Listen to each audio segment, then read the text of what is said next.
If you've recently been prescribed amlodipine or you've been taking it for years and you've never really had it properly explained to you, then this video is for you. Because in my experience, most people leave the appointment with a prescription in their hand, but very little understanding of what the drug is actually doing inside their body. And this really matters because when you understand how something works or why you're taking it, you're far more likely to take it consistently. And with amlodipine, consistency is almost everything. But I also want to talk about something else today in this video because most doctors won't have time to tell you this in the appointment when they give you that prescription. So there is a very specific diet properly studied with lots of clinical trial data behind it that can lower your blood pressure by roughly the same amount as the starting dose of this medication. It's not a gimmick, it's not a supplement, it's actually a way of eating that has been tested head-to-head against high blood pressure, and it won. And by the end of this video, you'll understand both how the drug works inside your body and what the dietary evidence actually shows, so you can make the most informed decision about your own health. So let's go through it then. So what amlodipine actually is, how it works at a biological level, what to expect when you take it, what the side effects actually mean, and then this all-important diet, and why the combination of the two is far more powerful than either one alone. So let's start with how amlodipine actually works, because I'll be very surprised if your doctor actually told you this when they prescribed it to you. So your blood vessels, which are the tubes that carry blood around your body, are wrapped in a very thin layer of muscle. That muscle can squeeze and relax, as you'd expect muscle to. When it squeezes, the tube gets narrower, and when that tube is narrower, your heart has to push much harder to get blood through it. Now that increased effort, the extra force, that's what we're measuring when we measure blood pressure. Now, for that muscle to squeeze, it needs calcium to get inside the muscle cells. Now, think of calcium as the thing that pulls the trigger. It gets into the muscle cell through a tiny little gate in the wall of the cell. Calcium flows through the gate. The muscle squeezes, the blood vessel narrows, and then the blood pressure goes up. What amlodipine does is it sits in those gates and blocks them. It stops calcium getting into the muscle cells as easily, and if calcium can't get in, then the muscle can't squeeze as hard. The blood vessel then relaxes and opens up a little wider. Blood flows through more easily, the heart doesn't have to push as hard, and your blood pressure comes down. That is essentially the whole mechanism. This is what we learn in medical school. This is why amlodipine is called a calcium channel blocker. It basically partially blocks those gates so your blood vessel walls stay more relaxed. And this is also why it helps with something called angina, which is chest pain that happens when the heart muscle isn't getting quite enough blood. Usually because the arteries feeding the heart have narrowed over time. By relaxing and widening those arteries, amlodipine actually improves blood flow to the heart itself, which means less chest pain. The other question that people often have is how quickly does it actually work?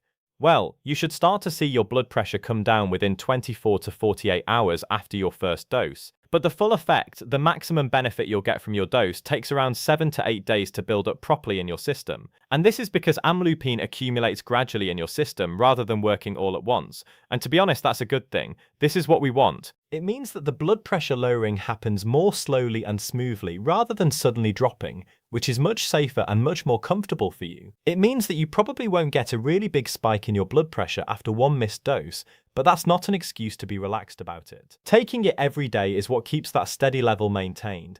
A lot of is taken typically once a day, morning or evening. It genuinely doesn't really matter. And the research on this doesn't strongly favor either. What matters is that you pick a time that fits your routine and you stick to it every single day. Most people take it with breakfast. That's what most people prefer. But some people take it just before bed. Both of them are fine. Okay, let's talk about the side effects now, because this is usually what most people are worried about, and a clear explanation makes a real difference here. So, the most common one affecting somewhere between 5 and 10% of people is swollen ankles. This is quite common, to be honest. And this happens because when blood vessels relax and widen, a small amount of fluid can leak out from those tiny blood vessels in your lower legs into the surrounding tissues. It tends to be worse at the end of the day, particularly if you've been standing or walking around a lot, and it can be more noticeable in warm weather. For most people, it's pretty mild, to be honest, more just annoying than anything serious. What can really help is putting your feet up in the evening. So if you're laying on the sofa, then just put a couple of cushions underneath your feet. It doesn't mean something is wrong with your kidneys or your heart. It's a direct result of how the drug is actually working. It's not a sign of damage. But if it is bothering you, then please mention it to your doctor, because there are other ways to manage it. The second thing that people sometimes notice when they first start, particularly in the first few weeks, is a feeling of warmth or flushing, sometimes redness in the face. And this happens for the exact same reason that the blood pressure is actually dropping. The blood vessels are wider, more blood is flowing close to the surface of the skin, and some people feel that as warmth. It almost always settles within the first few weeks as your body adjusts to this. It shouldn't really be going on for more than a couple of months. Some people also get headaches in the first few days as well. Again, this is the body just getting used to slightly lower blood pressure. And there's something else worth mentioning here because a lot of people mention this to me and it causes a bit of confusion. So amlodipine doesn't cause the same dry, irritating cough that a lot of people associate with blood pressure tablets. That cough comes from a completely different type of blood pressure medication. Things like ramipril or lansoprazole, what we call ACE inhibitors, which work through an entirely different mechanism.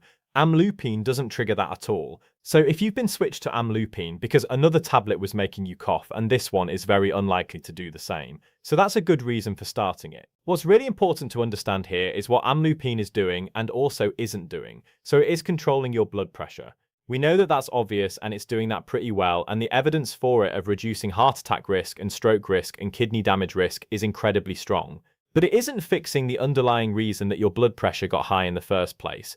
In most people, high blood pressure develops because of a combination of different things like your diet, your weight, how much you move throughout the day, your stress levels, and even genetics as well. Amlodipine manages the situation, but it doesn't reverse what caused it in the first place. And that is really important to understand, which means the lifestyle stuff still matters a lot. The right diet, regular movement, reducing salt, managing your weight, these things work alongside amlodipine. And in some people, taking those things seriously enough means that you can reduce your dose or even come off the medication entirely. But this has to be done under medical supervision. Now, I'm not saying this to give you false hope or to suggest that you should try coming off it without speaking to your doctor first.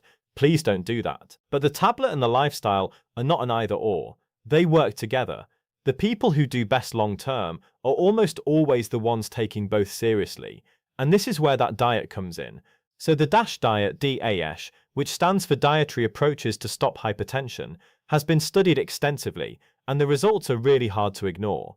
So research shows that it can reduce your systolic blood pressure by somewhere between 5 and 10 points. That is roughly the same reduction that you'd expect from the starting dose of amlodipine, which for most people is 5 mg once a day. The same ballpark as a prescription medication achieved through food.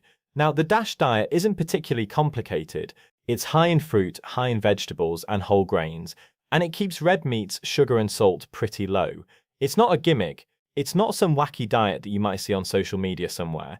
It's one of the most evidence-based dietary approaches in cardiovascular medicine. Now, I'll do a full video on this separately at some point, but the point I want you to take away right now is that lifestyle isn't just a nice idea that your doctor mentions at the end of the appointment in the right person done consistently. It can do what a tablet does without the side effects. And just one last thing to mention here, which is grapefruit. Now, this isn't a myth, as a lot of people seem to think when I mention this. A grapefruit contains natural compounds that interfere with the way your body breaks down amlodipine, which can push the level of the drug in your blood higher than it's supposed to be. Now, it's not a really dramatic effect, but it's worth knowing about because if you eat grapefruit regularly or drink grapefruit juice, then mention this to your doctor or your pharmacist. So to bring all of this together, amlodipine works by blocking the tiny gates that let calcium into the muscle cells that surround your blood vessels. Less calcium means that the muscle relaxes, the vessel opens up, and the pressure inside reduces. It builds up gradually over about a week. It's taken once a day, usually in the morning, but it can be in the evening as well. And the vast majority of people tolerate it very, very well. It's a very safe medication.